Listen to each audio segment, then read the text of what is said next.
Hi everyone, welcome back to the channel. In today's video, I'm going to give you some of the quick fixes and the troubleshooting methods in order to fix your Bosch fridge ice maker if it isn't working. As you can see that currently I'm on reddit.com and this person is also asking the same question that their Bosch refrigerator ice maker isn't working and it is showing some of the issues. So let's just find out what other people are actually saying about this particular problem and let's just try to find out some of the quick solutions.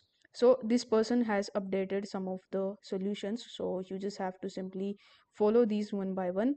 You need to thoroughly clean out the ice cube tray in sink, then you need to remove the ice cube scoop from the tray.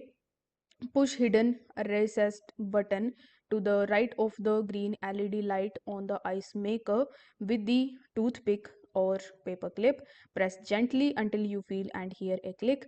The green LED light may begin to flash. After 30 minutes, the LED light should become solid again.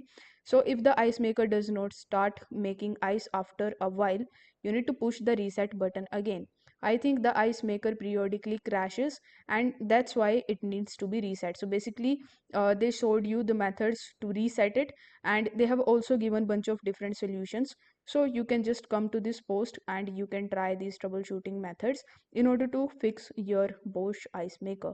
If you found this video helpful, don't forget to like the video and subscribe to the channel. Thank you so much for watching.